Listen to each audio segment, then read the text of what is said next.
The reactor's core blinked red. Its screen flashing a silent warning. Overload in 10 minutes. Ethan stared at the numbers, then turned toward the hall. The sound of claws scraping metal echoed closer with every second. The beast was coming. Drawn by the heat, the noise, and the scent of the dying. The girl and her mother were already gonkluming through the narrow shaft above. Ethan had watched them disappear through the hatch, sealing it behind them. Now it was just him and the creature that should never have existed. He took a deep breath and walked back into the hallway. His blaster was hot in his hand. His heart pounding in his chest. He was no soldier. No hero, just a mechanic with old gear and a broken past. But right now, he was the only one standing between that monster and the 2 lives he had promised to protect. The air grew heavy. The lights above flickered, and the temperature dropped sharply. Then it appeared, a twisted mass of armor, metal wiring, and mutated flesh. Its arms were long and clawed.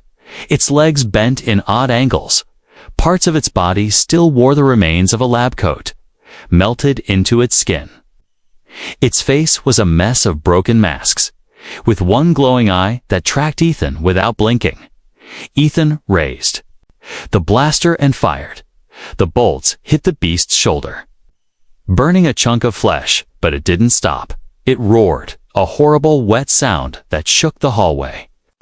Ethan turned and ran, leading it through the lab. Past broken screens and shattered tanks, he knocked over racks and kicked barrels behind him. Slowing it down just enough, the reactor room's door stood open, and Ethan dove inside. He ducked behind the core as the beast charged through the entrance.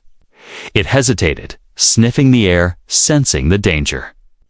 Ethan threw a flare toward it. The heat drew the monster's focus again. He needed it closer. "Come on," he growled. Standing up and waving his arms, the creature roared and lunged, smashing into the platform near the core. Sparks flew, cables snapped, and the timer dropped to 6 minutes. Ethan ran to the control panel and activated the manual override, locking the door behind the beast. It was trapped inside now, with him, but the escape hatch. He still had a chance. He turned and ran for the maintenance duct near the wall. It was small, barely wide enough for his shoulders. He crawled through, heart racing, hands shaking, behind him. The monster howled and slammed its claws into the metal walls. The tunnel trembled, but he kept moving forward, ignoring the pain in his side and the cuts on his hands. Finally, he saw light. He burst out of the hatch into a smaller chamber, coughing hard. The girl screamed and rushed toward him. "You're alive." Her mother, pale but awake, was sitting against the wall, weak but breathing.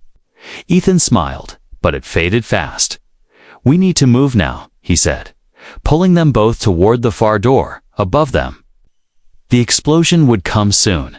He wasn't sure how far the blast would spread, but he didn't want to find out. They ran through the narrow tunnels, the girl holding his hand tightly. Her mother limped along, leaning on Ethan's arm. Step by step, they pushed forward toward the surface. Then, behind them, the tunnel rumbled. A deep, angry sound roared through the ground, followed by a massive boom. Heat blasted through the corridor, and the lights went out. The girl screamed, and Ethan threw himself over them both, shielding them with his body as the shock wave hit. Silence, just the sound of breathing and distant crumbling stone. Then the emergency lights came on, glowing weakly. The creature was gone. The lab, destroyed, and the disease, hopefully, burned with it. Ethan helped the girl up, brushing dust from her face. "You did it," she whispered. "You really did it." He smiled tiredly, his face bruised and his arm bleeding. "I told you I wouldn't let anything take you." The mother looked at him, eyes full of emotion. You saved us," she said softly. "Why?" Ethan paused, then took out a small photo from his pocket. It was faded, but the image was clear, a human girl with bright eyes, smiling. "My daughter," he said, voice low. She died because no one helped. I promised if I ever had the chance, I wouldn't turn away again. The alien mother reached out and gently took his hand. You kept your promise. They reached the surface an hour later. The sun had risen, lighting the broken colony in gold. But for Ethan, everything felt new, like this was the first day of something better. The little girl climbed up beside him and leaned against his arm. Are you going to leave us now? She asked quietly. He looked down at her, then at her mother. He shook his head. No, kid. I think I've found something worth staying for. And as the wind carried away the last ashes of the past, they walked together toward a future none of them had expected, but all of them were ready to protect. The sun felt warm on Ethan's face, but it didn't last. Dark clouds moved quickly across the sky. Hiding the light, wind howled through the broken colony, and smoke still rose. From the underground explosion, he looked back once, knowing the beast was gone, buried beneath stone and steel. But danger never truly disappeared out here. The alien mother leaned heavily on his shoulder, her legs still weak. The little girl walked beside them, clutching Ethan's hand with her tiny fingers. Her eyes were tired, but she had stopped crying. For now, they moved slowly toward Ethan's old shuttle, still parked on the edge of the ruins. It was dented, low on fuel, and dusty but still standing. Ethan's plan was simple: get them inside, lift off, and reach orbit from there. He could call for help or get them to a med station. They were close, so close. Then a loud crack rang. Through the air, Ethan turned sharply, his blaster drawn in the distance. Part of a broken tower was falling. Metal snapped and groaned as debris collapsed into the streets. Dust filled the sky again, choking the air. Ethan coughed hard and pulled. The girl behind a wall for cover, the mother stumbled and dropped to her knees. Gasping, Ethan ran to her and helped her back up. We don't have time, he said. The colony's falling apart. The ground shook again, smaller this time, but dangerous. Underground tunnels must have been damaged in the blast. The whole place was becoming a death trap. He grabbed the girl and mother and pushed forward. The shuttle was only a few streets away, but the path was blocked by fallen buildings. Smoke covered the ground, and the sky above turned dark again. The girl looked up, storms coming. Ethan cursed under his breath. This was too much, too fast. They needed a way around fast. He turned down a side path, one that curved behind an old marketplace.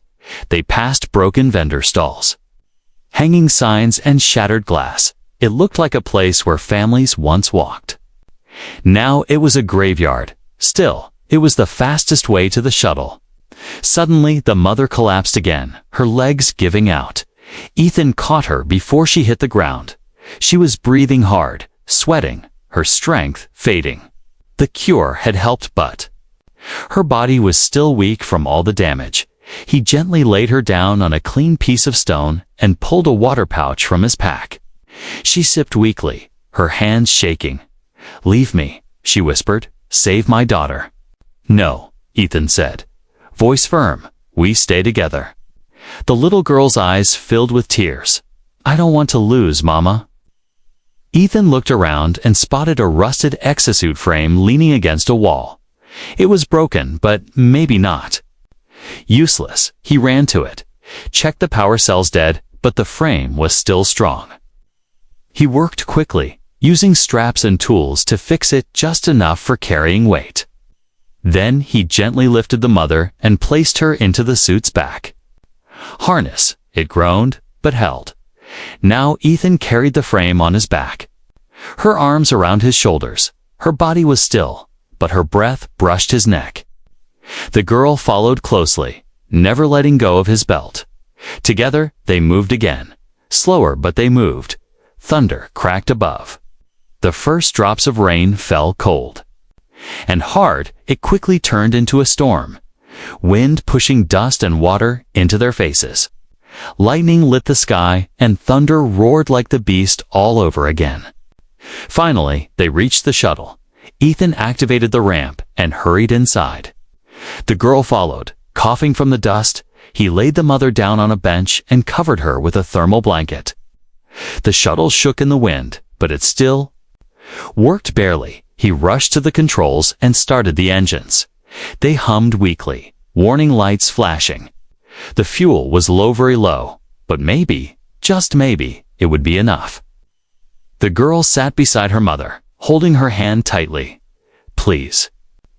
Take us far away," she whispered. "Please." Ethan tapped the screen, plotting a short flight path to the nearest orbital station. The shuttle lifted slowly, shaking under the wind. Metal groaned, and sparks flew from one of the rear panels. But it rose, higher and higher, above the ruins of the colony. Lightning lit the sky around them. But Ethan kept his hands steady on the controls. The colony shrank below, swallowed by rain and shadow. Ethan looked back at the girl and her mother. Both shivering under blankets, he whispered to himself, "No way out." And still we made it, but just as he began to relax, the console flashed red again. A new alert. Unknown object approaching fast. His heart dropped. What now? Something was coming toward them through the clouds, too fast for a ship, too alive for a drone. The girl looked up at him, fear back in her eyes. "Is it still coming?" Ethan didn't answer. He stared out the window into the storm. Whatever it was, it had followed them into the sky. An escape wasn't over yet. The wind howled across the empty colony as dust and ash blew through the broken metal buildings. Ethan pulled his coat tighter around his body and stepped off his old shuttle. He had landed here by accident. Forced down by a storm and low fuel, the place looked like it hadn't seen life in years. The structures were damaged, doors hanging loose, wires exposed. There was no sign of any people or aliens, just silence, and the sound of wind moving through ruins like ghosts. He walked carefully, scanning the area for danger. There were rumors about this place. It had once been a science colony, but then everyone disappeared. No one ever said why, and now Ethan was here, looking for shelter until the storm passed. He entered a half-collapsed building and turned on his shoulder lamp. The beam of light cut through the dark, showing broken furniture and overturned crates. He stepped forward, then he froze. A small sound came from behind a pile of debris. A whimper like a cry from a small animal or a child. Ethan moved closer. Slowly, carefully, he lowered his voice. "Hello? Who's there?" Something shifted, and then a small figure crawled out. It was a little alien girl, no older than 6 or 7 by human guess. Her skin was a soft blue color, her eyes wide and shining with fear. She wore a dirty cloth around her shoulders, and her arms were covered in bruises. Her body shook as if she had been cold for days. She looked up at him and whispered, "Please, please help." Ethan knelt down quickly, shocked to see anyone alive. "Where are your parents?" he asked softly. The girl pointed behind her, voice shaking. "My mom? She's sick. She won't stop shaking. Please save her, human." Ethan didn't hesitate. "Take me to her," he said, standing up fast. The girl turned and crawled through the hole in the wall. Ethan followed her into the darkness. They passed through a narrow hallway full of broken glass and fallen beams. The air smelled of rust and something worse, something sickly sweet. They entered a small room, lit only by the pale glow of a cracked power unit on the wall, and thereon the floor lay the girl's mother. She was curled up under a blanket, her body twitching. Sweat covering her skin, her face was pale, her breathing shallow. She didn't respond when Ethan called out. He dropped beside her and checked her pulse. It was weak, but still there. He opened his medkit and pulled out a scanner.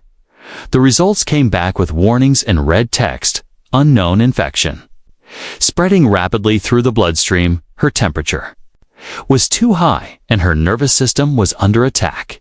Ethan frowned. "I've never seen anything like this." The girl stood nearby, holding her hands together. She whispered she was fine. Then she got the fever. Then she started shaking, just like Dad did, before he stopped breathing. Ethan looked at her, his chest tightening. "You've been alone here. Just you and your mom." The girl nodded, tears in her eyes. Ethan took a deep breath and turned back to the mother. He gave her an injection to lower the fever. Then he covered her better with the blanket and placed a heating patch on her chest. It wasn't enough, but it might give her time. Suddenly, a noise echoed from outside. A deep growling sound, low and angry. Ethan turned sharply, his hand reaching for the old blaster on his belt. The girl gasped. "It's back. It comes at night. It hunts everything." Ethan grabbed a metal pipe and placed it against the broken door, blocking it. "Stay quiet," he whispered, pulling the child close. Outside, something heavy stepped on the rubble, sniffing, dragging. Its claws, the creature let out a sharp snarl and slammed against the wall of the building. The mother moaned on the ground, the sound drawing more attention. Ethan clenched his jaw, heart pounding. He checked his datapad. No signal, no help. Just static. They were alone, and something outside wanted in. He looked at the girl and whispered, "I'll protect you both, but inside." He wasn't sure how long he could keep that promise. The creature scratched again, louder this time. Ethan held the blaster in his hand, the barrel shaking just slightly. The girl buried her face in, his coat trembling, and her mother, still breathing, whispered one word in a language he didn't understand. The night was not over yet, and in this dead colony, Ethan was no longer just a traveler. He was the only hope left for a dying mother, and her frightened child, and something out there knew it. The walls creaked as the creature outside dragged its claws along the metal. The sound was deep, slow, and full of hunger. Ethan held the little alien girl tightly against his chest. Her body was cold, but her tears were warm. She clung to his coat and whispered, "Please don't let it get us." The mother lay on the ground behind them, still shaking, still burning up. Ethan checked her again. Her skin was hot like fire. The fever hadn't gone down, and her lips had started to turn blue. He glanced at his med scanner, hoping for better results, but the screen just blinked red. The infection was spreading fast. Too fast. Outside, something banged hard against the metal door. Dust fell from the ceiling. The little girl whimpered, her small hands grabbing Ethan's arm. "It knows. We're here," she whispered. "It always knows." Ethan looked around the broken room. He spotted a large cabinet and a metal table. He moved quickly, pushing the table against the door with all his strength. Then he pulled the cabinet in front of it, creating a barrier, not perfect, but it might slow the beast down. He returned to the mother and knelt beside her. He placed a fresh cooling patch on her neck and gave her another fever shot. It was all he could do, but it wasn't enough. Her body convulsed again, and this time she let out a painful groan. The girl cried out and tried to crawl to her, but Ethan held her back gently. "We need to move," he said quietly. "We can't stay here." The girl looked up with wide, wet eyes. "Where?" Ethan pointed to the floor. "Tunnels," he said. "Old ones under the colony." He had seen a hatch in the back corner of the room earlier, half covered by rubble. It might lead to a maintenance passage or basement. He lifted the hatch and pointed his light inside. A narrow tunnel disappeared into the dark. Cold air flowed up from it, smelling of old metal and stale water. It was tight, but they could fit. He quickly turned back, lifting the weak alien mother gently onto a stretcher from his gear pack. It hovered just above the floor, held up by weak anti-grav coils. He motioned for the girl to go down first. She climbed down, shaking but silent. Then Ethan lowered the stretcher slowly into the tunnel. He followed last. sealing the hatch behind them with a wrench and locking bar. The growl above echoed again, louder now, but they were below it, in the dark, in the cold. The tunnel was narrow and damp. Ethan's head nearly touched the top as he walked. The only sound was the hum of the stretcher and the occasional cough from the mother. The girl walked beside him, staring down at her feet, silent for a long time. Then she spoke, her voice small. "She didn't want me to stay." Ethan looked down at her. "What do you mean?" "She told me to run when she got sick," the girl whispered. "She said the sickness was coming for her too, like it did with Dad." Ethan felt a lump in his throat. This child had lost more than anyone her age should have, and now she was clinging to a stranger, hoping for a miracle. They reached a rusted door deep underground. It opened with a groan, revealing an old lab. Dust covered everything, but it was dry. There were old chairs, screens, broken machines, and a med station. Ethan hurried over, scanning it. The power flickered but still worked. He connected the mother's stretcher to the terminal. Data began to load: disease analysis, colony logs, research files. His eyes narrowed. This wasn't just a colony, he whispered. This was a lab. The girl stood by the door, confused. "What's a lab?" she asked. Ethan shook his head. "A place where people study things. Sometimes dangerous things." He opened one of the digital logs. His hands trembled as he read the text. The sickness was man-made, engineered. They had created it here, used the local alien DNA and spliced it with human-modified cells. It wasn't natural, and it had gotten out. "They made her sick," he whispered. "They made all of this." The girl came closer, looking at the screen. "I heard them. Before they left," she said softly, "they said, kill switch, and failed batch." Ethan's stomach turned. They didn't just leave, they abandoned the people here on purpose. He found a file marked Nanite Trial C3, experimental, untested, but designed to fight the very same infection. There was one vial left in the drawer, cold and sealed. He picked it up, staring at it. It might help her, or it might kill her faster. The mother groaned again, her body arching slightly. The fever was worse, her skin now pale purple. Ethan looked at the little girl who held his sleeve with both hands. "Please," she said, "don't let her die." He closed his eyes, took a deep breath, and inserted the vial into the injector. Then, gently, he placed it against the mother's neck and pressed the trigger. The injector hissed softly, and the serum flowed in. The room went silent. She stopped moving. Her eyes rolled back, and then nothing. The girl gasped. "Mom, Mom." Ethan reached for her, but before he could speak, the lab lights flickered, and deep from the shadows, a roar echoed through the walls. Something was coming, and now it knew exactly where they were. The roar echoed again, louder this time. Dust fell from the cracked ceiling as the sound shook the walls. The little alien girl clutched Ethan's arm, her eyes wide with terror. She whispered, "It found us." Ethan grabbed his blaster and looked around the old lab. There were no windows, no second door, just the way they came in.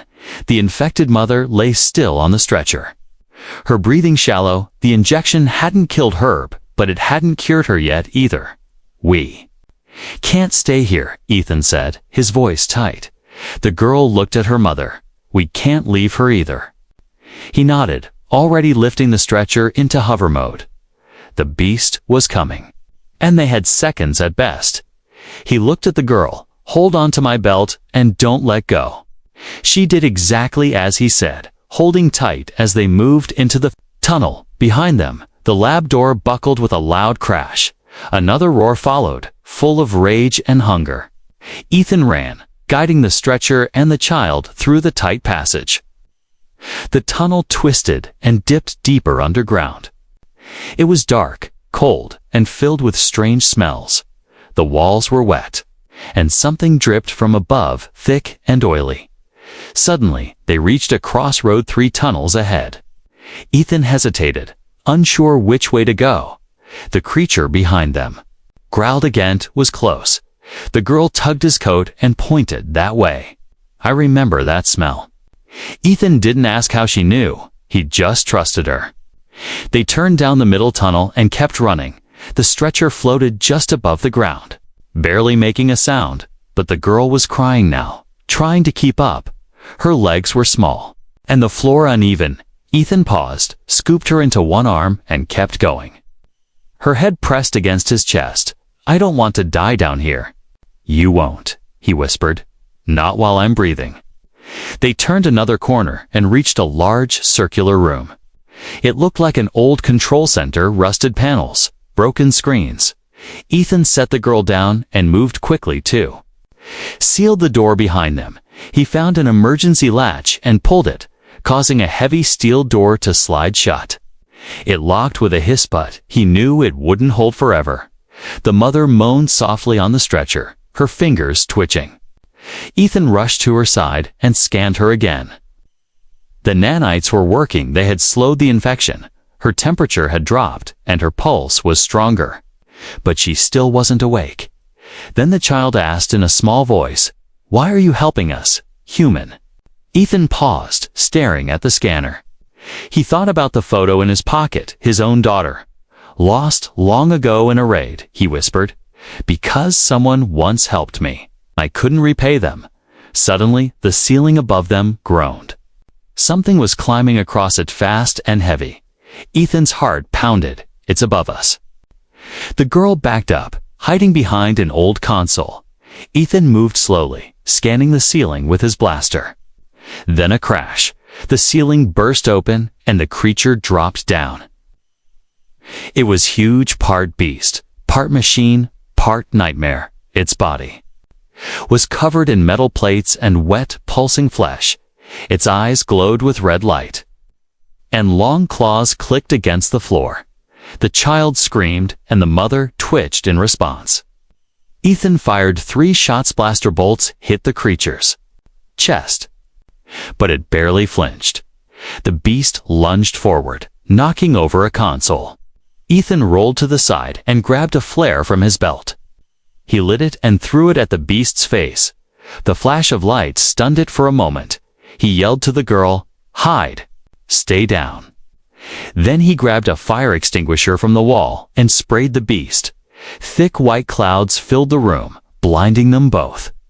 Ethan used the smoke to grab the stretcher and pull it toward the far exit tunnel. The beast roared, swinging wildly, knocking down metal shelves. Sparks flew everywhere. Ethan slipped into the tunnel with the child and stretcher just in time. The door slammed behind them, locking them in a deeper passage. He sat on the floor, panting, heart racing. The girl hugged him tight. "I thought it would eat us." Ethan looked at her, sweat dripping down his face. "It almost did," he said, "but we're not done yet." The mother stirred again, eyes fluttering. She let out a dry cough and whispered a word, her daughter's name. The child gasped, "Mama." Ethan smiled faintly, but he knew they weren't safe. They had escaped for now. But the creature was still alive, and it was still hunting them. He stood up and looked ahead into the tunnel. "We need to go deeper," he said. "Find another way out, or something to fight back with." The girl took his hand, and the 3 of them, man, child, and mother, moved forward into the dark, each step heavier than the last. But Ethan would not let go, not until they were free, not until the shaking stopped. The tunnel grew colder as they moved deeper underground. Ethan's boots echoed quietly on the steel floor. The girl walked beside him, holding the edge of the stretcher. Her mother lay on it, eyes closed, body still weak, but she was breathing. That was something that meant hope. The air here smelled different. Less dust, more chemicals, old, bitter, sharp. Ethan paused and scanned the area with his wrist device. A hidden signal blinked on his screen. He raised an eyebrow. "There's a door nearby." and power. They followed the signal until they reached a smooth wall that didn't match the rest of the tunnel.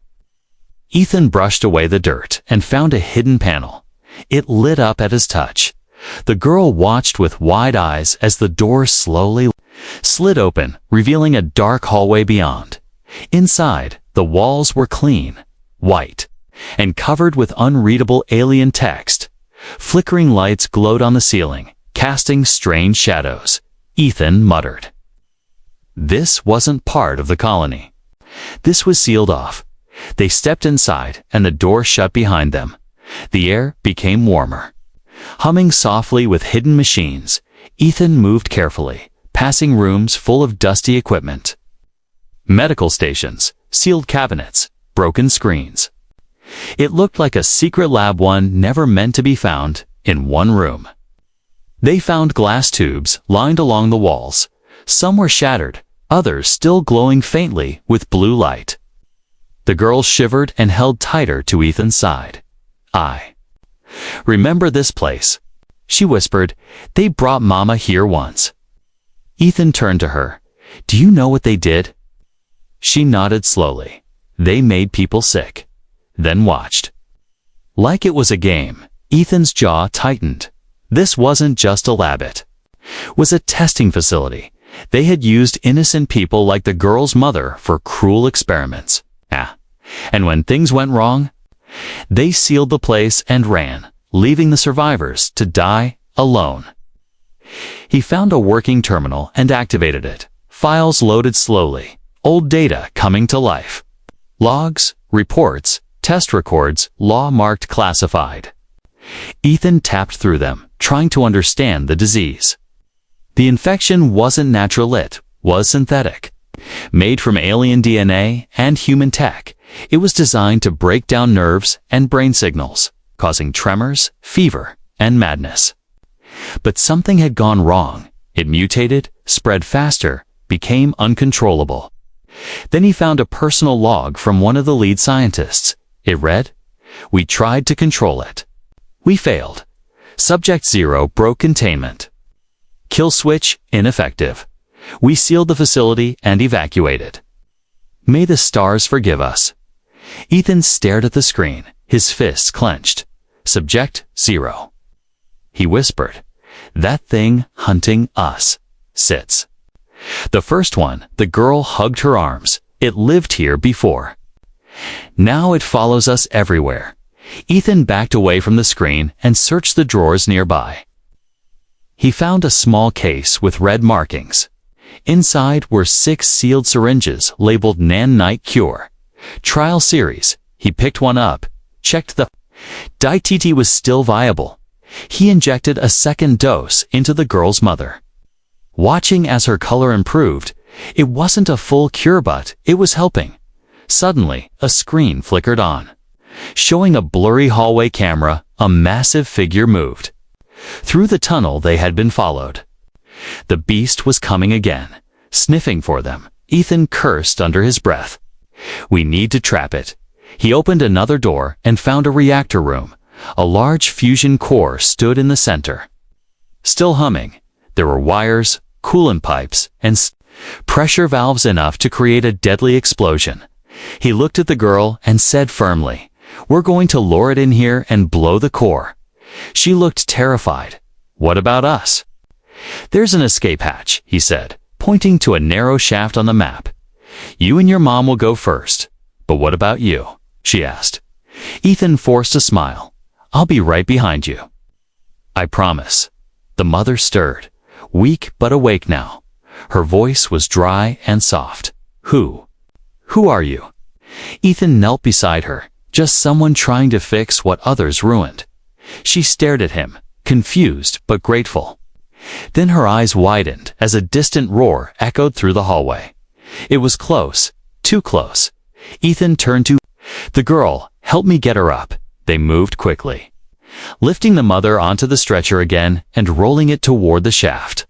He pried open the metal lid, revealing a narrow ladder going up. "You climb first," he said to the girl. "Then I'll lift her." The girl hesitated, then nodded. She climbed slowly and carefully. Ethan lifted the mother next, strapping her to a pulley and guiding her upward. Then he turned back to Ward. The hallway, blaster ready, the beast was near. This was the only way. He set the core to overload, time ticking fast. Then he whispered, "Let's end this." Rain struck the shuttle's windows like falling stones. The warning lights on the dashboard blinked faster. Ethan leaned forward, eyes wide as a red blip moved across the radar. It was close, fast, and heading straight for them. His hands gripped the flight controls tighter. He didn't know what it was, but deep down, he feared it was the beast. The same one they thought had died underground. The little alien girl looked at him, voice shaking. "Is it the monster again?" Ethan glanced at her, then at her mother. Still unconscious on the bench, he couldn't let them be afraid. Not now. No, he lied softly. "It's just a bird. A big one." But they both knew it wasn't true. Outside, something large sliced through the clouds. A dark figure, moving with unnatural speed and purpose. It wasn't a ship, didn't glow, didn't leave a trail of energy. It moved like a creature, alive and angry. The shuttle shook again, hit by a wave of turbulence as the wind roared around them. The engines whined, struggling to hold altitude. The console flashed, stabilizers failing. Ethan knew they couldn't outrun it. The shuttle was old, wounded, and slow. But maybe, just maybe, they could outthink it. He opened the cargo panel and grabbed a flare launcher and a tracker beacon. He turned to the girl, kneeling beside her. "Listen, I need you to go back there. Hold your mom's hand, and close your eyes, all right?" Her lips trembled, but she nodded. "You're not leaving, right?" He gave her a faint smile. Not a chance. Then he strapped on his harness, opened the side hatch, and stepped onto the outer ledge of the shuttle. The wind almost knocked him off. He braced himself and fired the flare into the storm. The bright light shot upward, glowing like a second sun. The shadow in the clouds shifted, then turned toward it. That was his chance. He threw the tracker beacon out with it, making the creature follow the wrong signal. The beast vanished after the flare. Diving into the distance, the shuttle stopped shaking. Just for a moment, Ethan climbed back in, heart pounding, body soaked from the rain. The girl rushed to him, wrapping her arms around his leg. "You tricked it," she cried, smiling. "For now," he said, breathing hard. "We bought time, but we're not safe yet." He returned to the controls and pushed the shuttle to its limits. Altitude rising, storm clearing. The clouds thinned above the mand. Then, light, stars sparkled beyond the storm as they broke through into the edge of space. The girl gasped as she looked out the window. Her first view of the stars without ruin and fear. Ethan smiled. "Beautiful, isn't it?" She nodded slowly, her eyes wide with wonder. "It's quiet." A soft cough came from the back. Ethan turned to see the mother trying to sit up, her face pale but alert. "Where are we?" she asked weakly. "Safe," Ethan replied. Walking to her side, "We're heading to an orbital station. Medical help is waiting." She looked at him for a long moment, her voice low. "You saved us." Again, he shook his head. "No. I just didn't walk away." The girl climbed up beside her mother, hugging her tightly. The woman kissed her daughter's forehead, tears forming in her eyes. "I thought I would die down there," she whispered. "But you? You carried me." Ethan looked away, swallowing the lump in his throat. "No one should be left behind," he said softly. An hour later, the station came into view, a large ring of metal and light orbiting the dead colony below. The coms crackled to life, and a voice spoke, "Unregistered shuttle." "Identify," Ethan replied quickly. "Emergency evac 2 alien civilians, 1 injured. Human pilot." There was a pause. Then the voice answered, "Docking Bay 6 is open. Medical teams are ready." The girl looked up at Ethan, smiling for real this time. We're going to live." "Yes," Ethan said, smiling back. "You are." They landed smoothly, and medics rushed aboard. The mother was taken to the care unit gently, surrounded by warmth and light. The girl stayed with Ethan, holding his hand tightly as they watched her mother disappear into the medical wing. She looked up at him, voice soft. "Will you stay with us?" Ethan hesitated, then knelt down to her level. "If you'll have me," he whispered. The girl nodded quickly. "I already decided. Back. On the ground, you're part of us now. You're family." Ethan laughed quietly, brushing tears from his eyes. It had been a long time since anyone had said that to him, a long time since he felt like he belonged. From that moment on, they were no longer just strangers who survived. They were a family bound not by blood, but by choice, by courage, and by the fire they walked through together. The stars waited for them, and this time they would face them as one.